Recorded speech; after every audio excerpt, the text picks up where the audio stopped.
broadcasting my stuff on YouTube, and they have cut me off 3 times now. 2 times. This is my third attempt now. Pardon me. It's getting kind of sickening on what YouTube is doing. And their nonsense. Anyways, back to the game, and I wanted to give a hello and a shout out to one Rad Brad on YouTube. Check out his YouTube channel. That's what it's called, Rad Brad. I want to give a second shout out to Austin Creed. And that's again Austin Creed. And his channel is up, up, down, down. That's it. Simple as the bow you tie when you tie your shoes. It is up, up, down, down. Check out his channel. While you're at it, maybe you can check out my channel and look at all my videos I got, because I got more than 100, less than 200 on here right now on my channel. And I'm trying to figure out how to promote it, and it's kind of hard. After all, my son did set up this account for me, and back in this past July, I think, I'm not too sure, I think it was July, and I'm trying to figure out how to get it promoted, how to get this channel of mine after 113 videos, and a number of failed attempts to get it off the ground. I told most of my friends on here, I don't like the camera, I don't like using the camera. You guys don't need to see how I look. And you guys don't need to see how I look while I'm playing and while I suck. And so just hearing my voice would be good enough. But I mean, if you guys have any concerns or comments on that situation, well, should I get a camera? Should I post on how I look and how ugly my mug looks? You know. And anyways, that's neither here nor there. Maybe closer to here, or maybe farther than there. You figure it out. Because I don't know. It slipped my mind a long time ago, baby. Yeah, I want to give a quick shout out to, I guess you can call her a friend. She knows who she is. I told her about my channel on YouTube today when we're shopping. I'm not going to mention her name, and I'm not going to mention where she works, because that's a need to know, and none of you need to know. But I want to give a shout out to, hey, how you doing? This is my channel, Patch661, aka Philip Holmes, and I am from Winnipeg, Manitoba, Canada. I got to get some more vitamin C into me. Because I just looked at 3 tablets looking at me right now saying, hey, come on, take me, hurry up, quick. So I beat the last challenge, the last boss match on here. I killed the black guy who saved me when I was a little boy. And it all started coming together like, okay, was this a setup to steal me away? And did he do that on purpose? Did he get my dad killed on purpose and just to corrupt me? So I corrupted him back. And that's what you do when you take off Patch661. Now, going back to my name, and I've done this in most of my segments and most of my broadcasts, Patch is a long-time nickname that I've had for a long time, and it goes back to the middle of the 80s, 1980s. For those of you who weren't born yet, that's the 1980s, when we had big, huge brick cell phones, and we had a what you call a dial telephone that was attached to our wall. And we only had 3 stations. If we were lucky, we had 4 stations on a good day. We didn't have any remote. We didn't have any cable. And we sure the hell didn't have any internet. And as my son likes to call it, from the Stone Age. Can you imagine that? The Stone Age. Yeah, I'm an old fogey. But I've been there and I've done that far many more times than you guys ever will. And that's not bragging, that's not complaining. And I'm not better than you, nor do I think I'm better than any of you out there. I know better. That's the difference. So I talked to a bunch of my friends, and they said, well, I mean, come on, Patch, if you already beat Killzone, move on to the next thing. And I was like, well, I'm not made of money. I can't go out and buy, you know, Rainbow Six Under Siege or The Division by Ubisoft or games like that. I mean, cool games like God of War or Grand Theft Auto 5. I mean, I had Grand Theft Auto 5. I gave it to my son, and man, that was one messed up story. On my part, not on my son's part, on my part. So I went in to buy another copy of Grand Theft Auto for my son. I had enough money on me to buy what I was getting and trade in for what I was getting, and I bought, what did I buy? It's coming to me, Mafia 3. Boy, was that a letdown. And, I mean, it was sort of a letdown. You know what I'm saying? I mean, I played the game to the end, and I didn't kill a Skeletor. But it didn't quite work out the way I wanted it to. One of my three men died, and I wanted all three of them to live. And I saw on YouTube that all three of them, you can get all three of them to live, but you just have to, you know, do this and do that and do that and do this type deal. If you know, if you got lost along the way, I'll wait, catch up.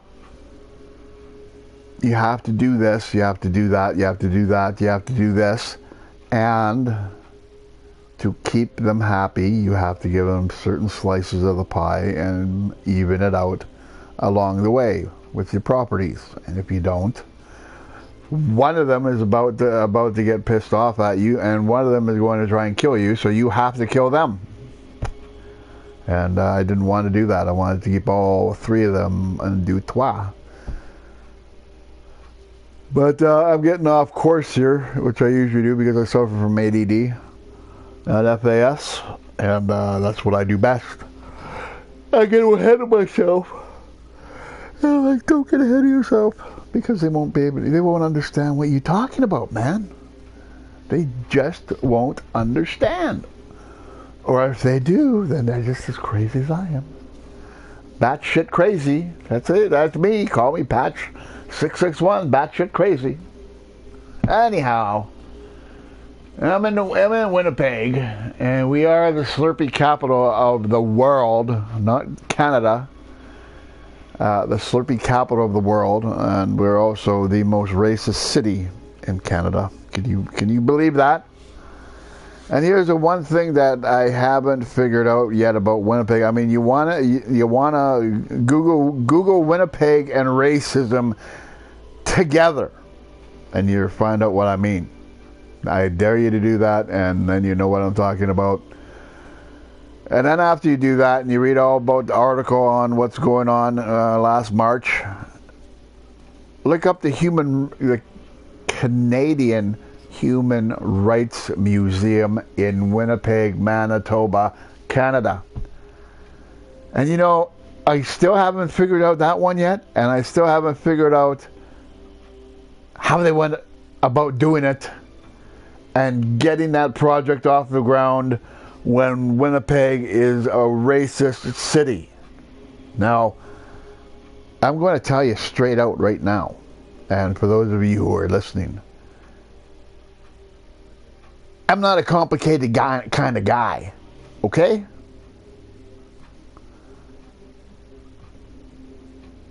And the reason I say that I'm not a complicated guy, well, is because for the very fact of the matter is I do have non-native friends. That's right.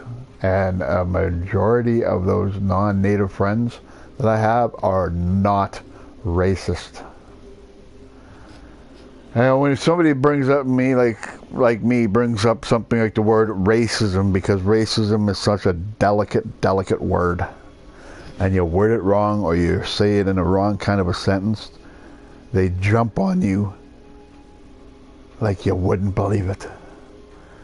And they call you a racist. Bang, you're a racist. Bang, you're a hateful. Bang, bang, bang, bang, bang. They bring out the ammunition. And you know, I've had substantial arguments on Facebook about that. And bang, they come out right away with ammunition falling, their guns blazing and smoking that I'm a racist and I'm this and I'm that. And I said, excuse me. I said, my auntie happens to be a Aboriginal elder. My uncle received the Order of Canada for helping opening up the very first friendship centers in Canada, starting with Selkirk, Manitoba, and another friendship center here in Winnipeg, Manitoba, and there were not any friendship centers like that across Canada. And that was in the late 60s to the middle of the 70s when he was nominated for the Order of Canada. And he got it in 1976. And I am Aboriginal. I am not afraid to admit it. I am a father. I have 3 beautiful children who I'm going to try my darndest to teach that to them. What I was taught by my uncle on the fact of racism. Not everybody. Let me get this right out there, right out in the open right now, before this goes any further down the branches of the trees or whatever you may be thinking of. Okay? If you understood what that meant, because I sure the hell didn't. Anyhow, let me get this out right and open right now. I am not a racist. I am First Nations Canadian. I am goddamn proud of it. And not every single soul that is non-native that is living in the Winnipeg area is racist. Please understand that. Not everybody in Winnipeg is racist. It only takes a few to ruin it for the rest of the people that are living around this region. And we got jokers out there, radio disc jockeys, DJs I guess you call them, who has his own television show on Channel 8 in Winnipeg. God knows how he got that. I keep on wanting to call him Howard Anderson, because that's not his name. And his name isn't Dick Rivers, because that Dick Rivers that I'm talking about was from Power 97, and that was from the middle of the 90s to the late 90s, and no one, I don't even know where he is now.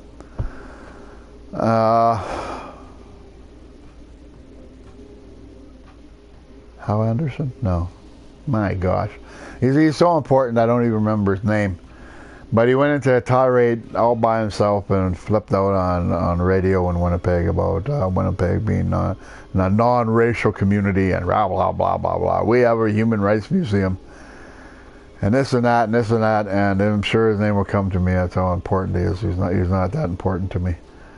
But I mean, you stop and think about it. With all this negative BS going around.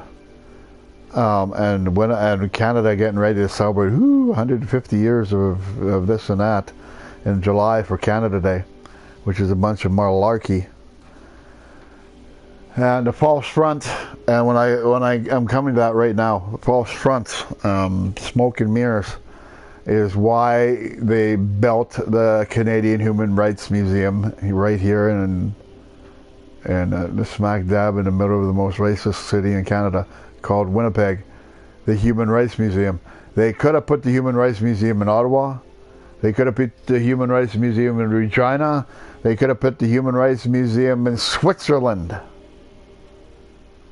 And they had to pick the most racist city in Canada. That, my friends, my little lemon drops out there, is called smoke and mirrors. And they did it not for human rights. They did it for making profit. Absolutely nothing more.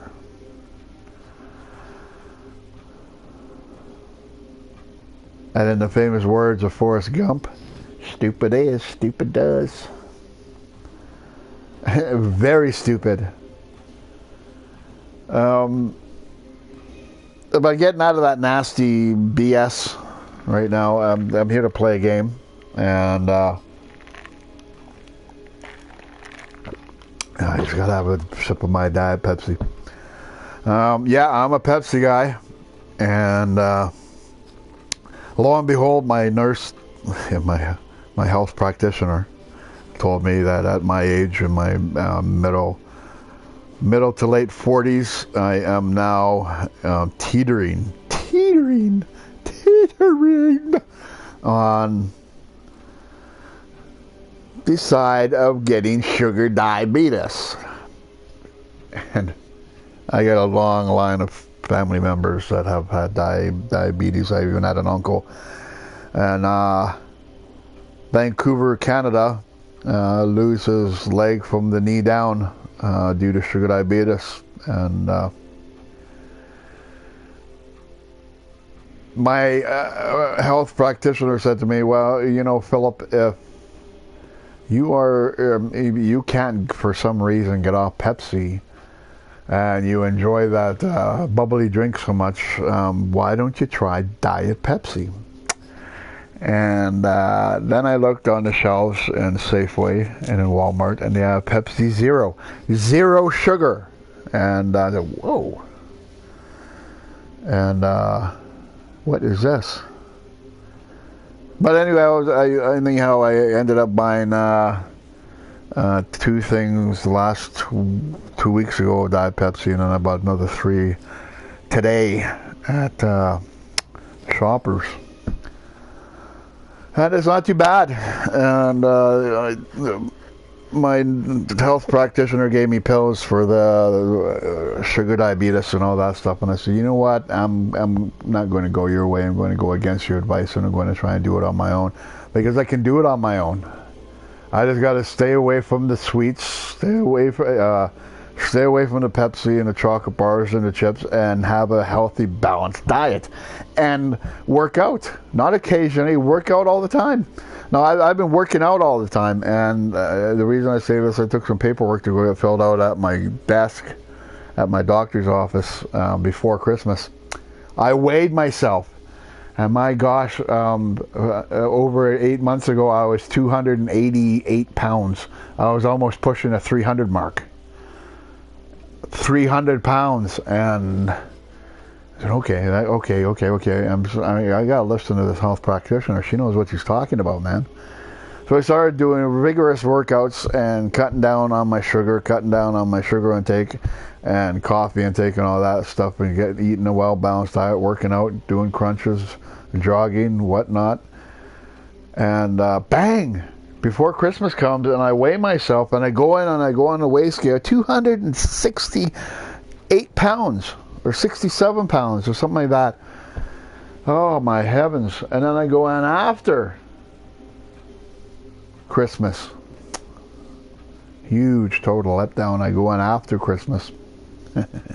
Weigh myself 275 pounds. It's like, oh my heavens. I said I gained 7 pounds or 8 pounds again. And yeah, you know, when I was younger, in my younger years, I was not 200 pounds. I was a skinny little SOB. And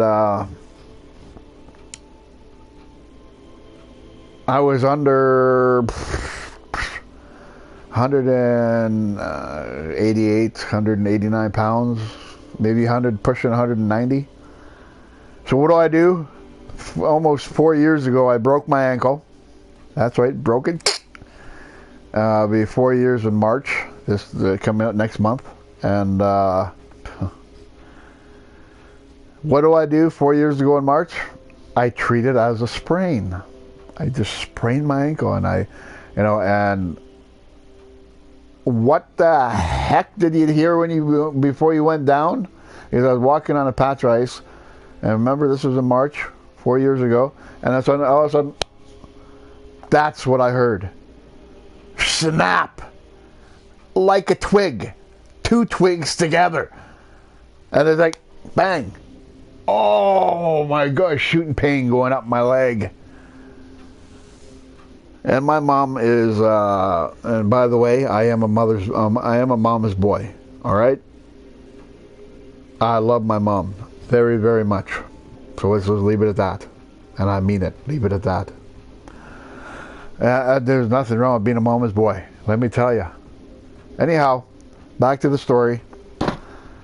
My mom was a block and a half ahead of me, and I went down, and it was a landing going up off my street onto another street, and it was kind of a steep, sort of steep, semi-steep sidewalk, going from the street to the sidewalk, and I slipped,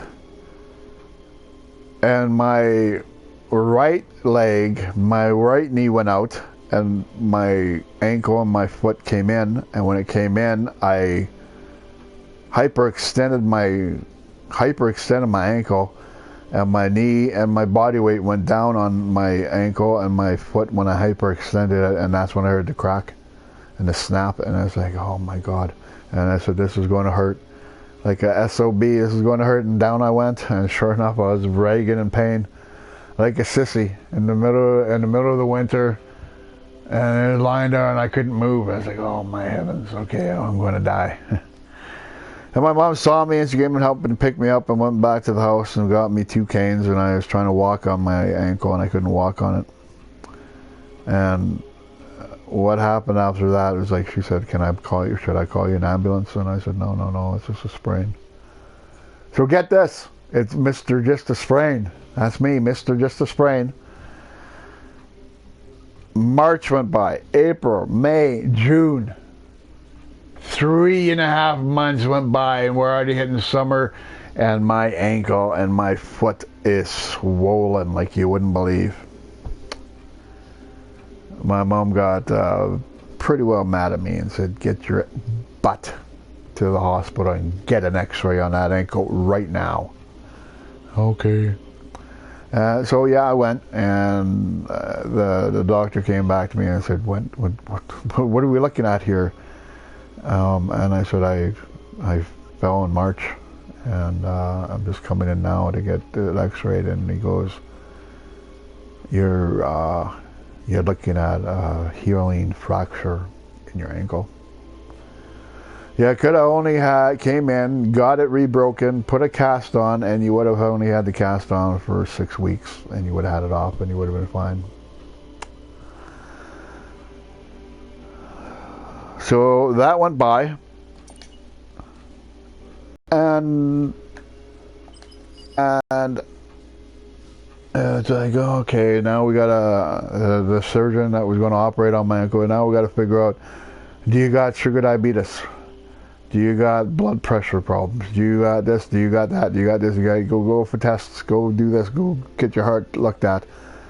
Every test that you can think of, they were throwing at me, and meanwhile, they put me in a boot, put me on crutches, and like a walking boot. And I'm like, oh my gosh, let's just get this over with. I want to get this over with. And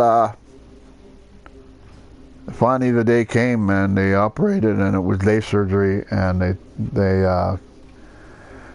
they cut by my knee, a rather large cut. And they scraped my kneecap and took cartilage out of my kneecap, rebroke my healing fracture,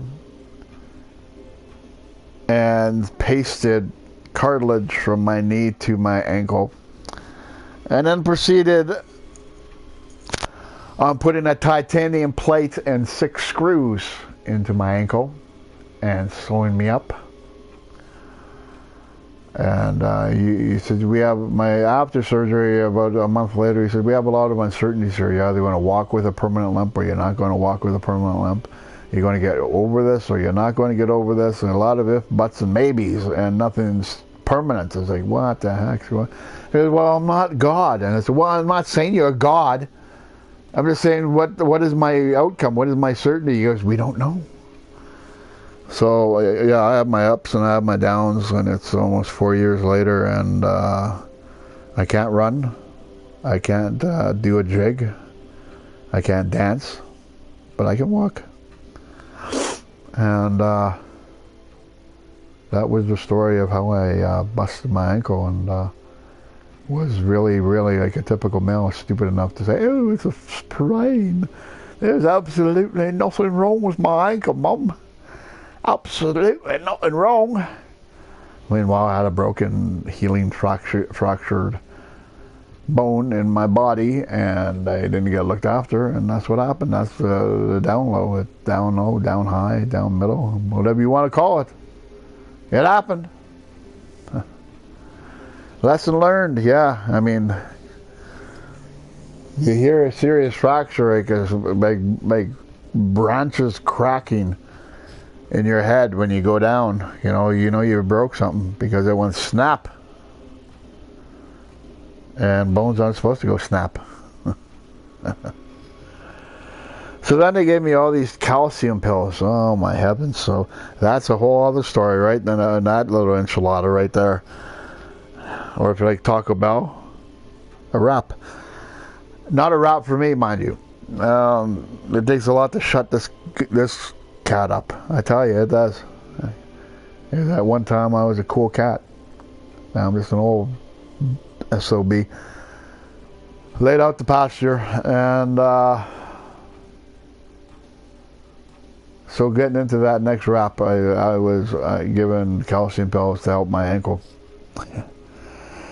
And way back in, I guess we'd say 1995.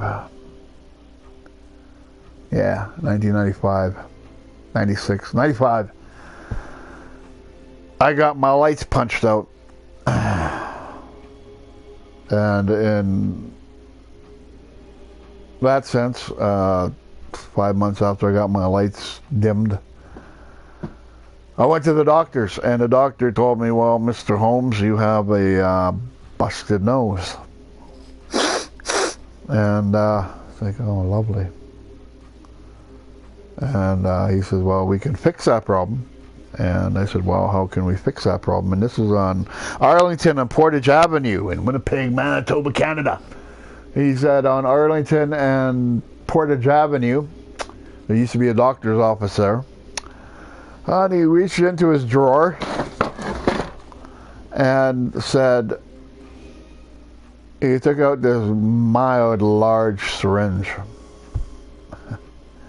A steel syringe. And then he took out a little vial. And he said, "I could put your nose to sleep." And that means numb it. Into the dentist when they numb your jaw and they stick you with a needle, and all of a sudden you're what? I can't understand what you're saying. What's that? Rinse?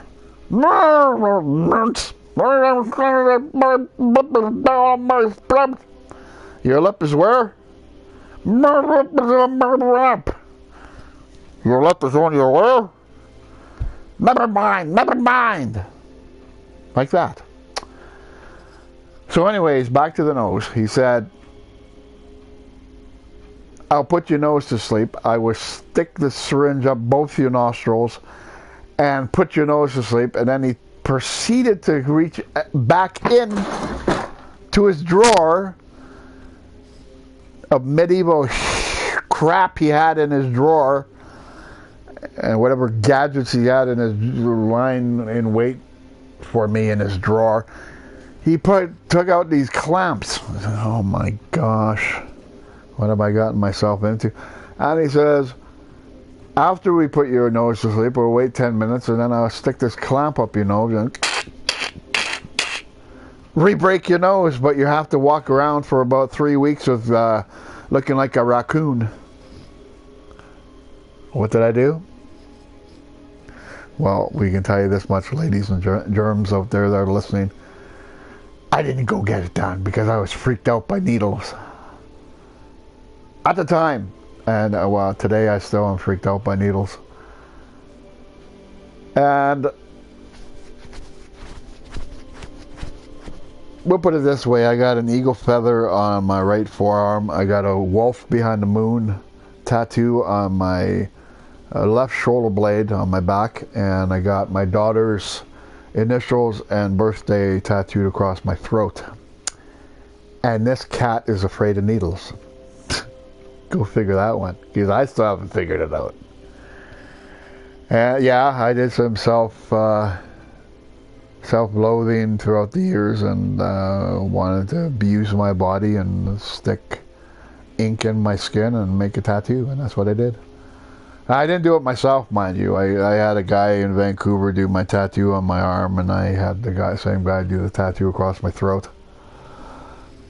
And at some point in my life, I'm going to get my son's portrait done on my back, and his initials down my arm, and his birthday. And then my other daughter, I'm going to get, I think I'm going to get all my kids' portraits done on me for tattoos and their initials and birthdays, just in case I forget, you know. What a ride, what a ride. You know, I'm telling you my life story and pouring everything out on the table. And I've even started the game. I'm like, my God, Patch, shut the hell up. It's 31 minutes into the game and you're not even playing. You're talking and blabbing away. No wonder nobody comes on your channel and subscribes to you. You sit there and you talk. And, well, hey, nothing wrong with talking. Anyhow, I've talked your ear off, and that's a little bit about Patch. I told my son's mother way back in the 90s that I was going to be Patch worldwide. And thank you to my very beautiful son. My very beautiful son that I love very much with all my heart, and I always will for the rest of his life. He made it possible. And I'll tell you this much right now before I let you go. And because I don't talk when I'm playing my games, I've told you that in most of my broadcasts, most of my on here. I've seen all my kids being born, and all three of them I've cut their umbilical cords. And holding that time, I said to my son, I said, look at you used to fit in the palm of my hand right here, and now you're all grown up, and now I'm seeing my life through my son's eyes, and I'm seeing my life through my daughter's eyes, and it's so incredible, because I want them to be so happy. And I want all three of my children, I want them to be so happy. And I want them, all three of them, to be so much more better than me as a parent, as an individual. That's what I want for my children. And that's a parent's love. So, enough of this emotional stuff. I'm going to go. It's 33 minutes 54 right now on here. And I'm going to start a new campaign because I like Killzone. You are watching Killzone Shadowfall from 2013, and I said to one of the people today, actually, I told her, I said, you know, I thought that Killzone was a new game, and then I looked on YouTube at some YouTube gameplay on there, or walkthroughs, or whatever you want to call it, and it's like from 2013, from 4 years ago. Well, 4 years ago I didn't have a PS4. I didn't get a PS4 till last Christmas from Santa.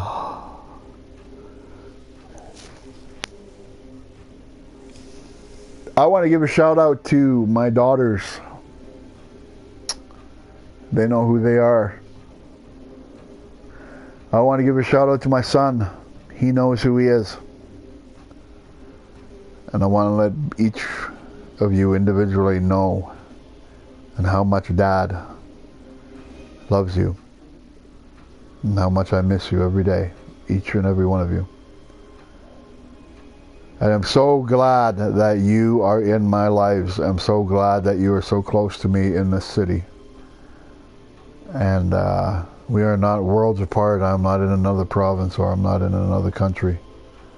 I'm right here in Winnipeg, Manitoba, Canada. My name is Patch661, and this is my channel, Philip Holmes. So please do me a favor. My fellow gamers, please enjoy what you're about to see. Please like, and please smash that subscribe button if you dare, because if you don't, I will show up in your pantry. I will show up in your backyard. I will show up in the back seat of your car. I'll show up in your closet. I'll show up in your bathtub with the shower curtain drawn so you can't see. No, I'm kidding. I'm kidding. I'm kidding. I'm not going to show up. Maybe. You never know now, will you? This is Patch661. Check out my channel. I need more subscribers. Like you wouldn't believe it. Please pass the word down the line. And I want to give a hearty shout out to Brad. I want to give a shout out to Mr. 24/7. I want to give a shout out to Austin Creed. And Austin Creed's channel, please go check out Austin Creed's channel at Up, Up, Down, Down. Again, my name is Patch661, and this is my channel. Patch out.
The war between the Vectans and the Helghast ended in seconds.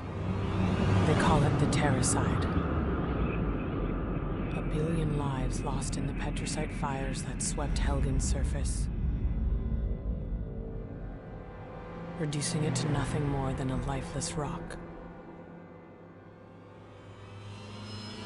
In the days that followed, an uneasy truce was negotiated and a settlement was reached. The survivors were to be given refuge on another world. Vecta, home of those responsible for Helgen's destruction. Half of the planet was given over to the survivors, And the Vectins that lived there were forced to leave. This was no longer their home. This was New Helgen.